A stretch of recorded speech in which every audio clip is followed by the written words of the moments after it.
Can you use get method to create a resource rather than a post method? Yes, we can. Yes. Are you sure? Yeah, let's not tied anything to the method. Plus, you can also write anything to the method body as well with get as well. Even though like it should not be done, but yeah, it's possible to do that. Can you tell me what is response entity? So have you Uh, worked with REST? yes, I did. Okay. So in terms of that, what is response entity? So basically, when we make any, so suppose I'm having a REST controller service, a REST controller or controller class from where my service is getting called. So whatever response would be returned by a service, it would be having a response body, and that entire response body we set it inside a response entity, and we return it to as a output of that particular REST service. What are the use of lambda expressions in Java 8? The Lambda expression basically used for the implementing the functional interface for this concept. How to declare the Lambda expression? We can declare with or without parameters, and inside the curly yes, we can have the statement. Yeah, we can have single statement or multiple statement also. The mainly the Lambda expression is for executing these functional methods. Yes. What is marker interface? A marker interface are those interface which have no any body method. The method. So it's blank. I think this is a blank interface which have no any method. Okay. Like marker interface. Yeah, serializable is marker interface. Clonable is also a marker. What is the use of marker interface? Actually, if we have suppose we have a class, then X class have implement the marker interface, then make own type. Like we have the make the class object and like for that. Sorry, I didn't get it. Suppose A is the class and implement the serializable which is marker interface and the object of a class and pass a system that out of println pass A is the instance of serializable. So you said it correctly that marker interface does not contain any method, any field, and any constant. It has nothing. It is just an interface, but it doesn't have anything in the body. So that is marker interface. But what is the use of not having anything? What is the use of that? So the use of that every marker interface has a name. At the end of name, you will see able, clonable, serializable. Okay. yeah. So JVM, the name are given purposefully, and by the marker interface, JVM will know that these interface, I mean these classes are implementing these interfaces. That means in these classes there will be certain functionality will be used. So for example, I will take example of clonable. So if we are implementing clonable, that means JVM will understand, JVM will know that this particular class has to do something with clone or cloning the object. JVM will know that these classes will do certain functionality. That's why we are implementing a marker interface here. Okay. So in the case of clonable, to clone any object, you need clone method, and clone method resides in object class. Okay. So object class is available for every class Yeah. Java. So clonable interface just tell you that this particular class will do certain functionality. That's it. And upon that functionality, you have a method which is clone, which is available in the object class. You have a return statement inside finally block and inside like above the finally block as well. So which one will above the finally block you have written a return statement, and inside the final block also you have written a return statement. And after the finally block, there is also one more return statement. Basically, after return statement, there should not be any statement, as I think. So you will get compile time error. But what will be the return statement of that? If there are no statements like before finally block, and if you are writing any statement inside finally block, the statement which you have written will be executed and you will receive the output.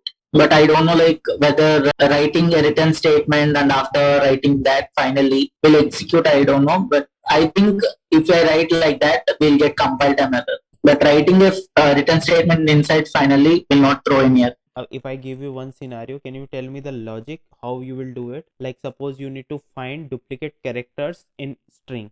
So you have a string called Java, Java. So you need to tell me that there are two duplicates character, A and A coming two times. You need to find the duplicate characters in this string. So how you will do that? And just tell me the logic. Don't need to tell the full program how you will write that. So I think where as a declare as a counter and counter equal to assign 0, and suppose we take a variable where the duplicate take a string value name like spring boot or something, then we can check either the got the two string char where it convert into the character. So so after that we can check the loop where for loop using for loop we can give the condition if character, suppose string AI equal to AI plus one, then loop is running and counter plus do here counter. No problem. So I will tell you the logic behind it. You can use the hash map. You can create a hash, and then you will iterate the string. Character of string will be inserted as a key and count as a value. So if hash map already contain character, increase the count by one. So suppose it is checking and it finds that the character A is available in the hash map, so it will increase the count, which is value, by one, or else it will put a new character in hash map. Can you tell me what are the good software practices you can follow while developing a scalable software? So the software practices like which we have to follow in if we are developing the any software in Java technology basically. Then yes, of course, we have to follow the solid principles and the best practices which is given in the Java, so that like we can have a efficient and scalable system. In Spring Boot, what is application context? Application context is a notation which will be used in the application startup. So it will contain libraries which we stored in the pom.xml. While starting up of application, it will loads all the data and artifacts along with it, and also the application server also. And how it is different from Bean Factory? Application context and the Bean Factory. Yeah. Bean Factory is something it will create. It is based on the service flow. So it is like for each service we will create a bean. It is like application. One is like application layer. Another one is like a service layer. Apart from that, it is like bean is like something of managed by a Spring container. Both are managed by Spring container. It is like a service layer implementation. We will use bean. Two constructor do not have a same bean like. Do you have a little bit knowledge about microservices as well? Yeah, I have. Okay, so what is a monolithic architecture and a microservice architecture? So the monolithic architecture is in one application, all are the modules are present. Suppose we have the get request and there is another post request.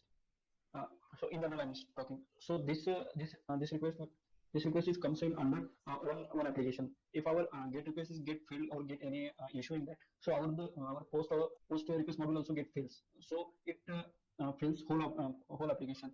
So comes whole application comes down because of error in another module. So to overcome this issue, microservices comes in picture. So we can divide this two requests, get and post, into separate services.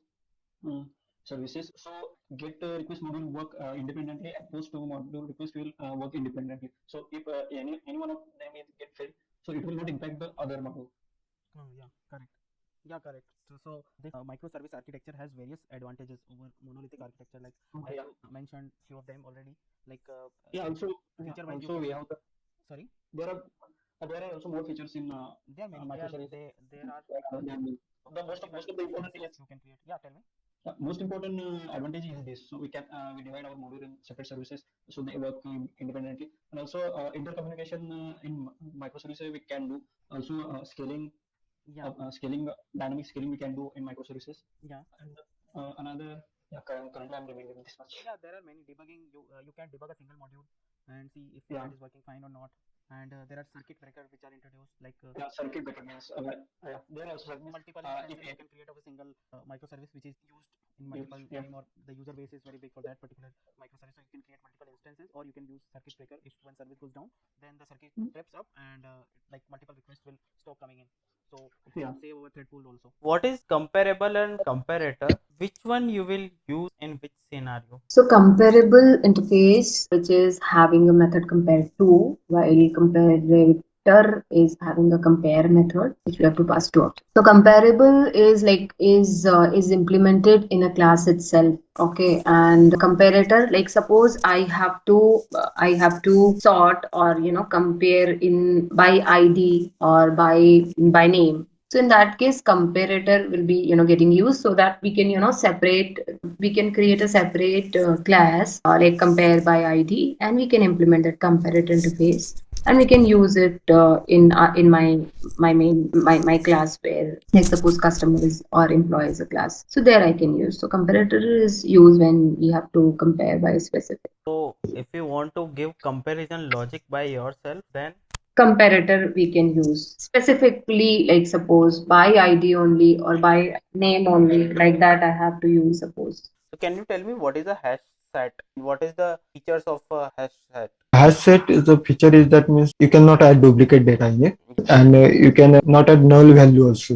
The order is not preserved in that. Means that is a disadvantage or advantage. I don't know, but the order is not preserved. Hash set is means if you add the data in that hash set, that convert in the hash code also, firstly, and then map to the your bucket.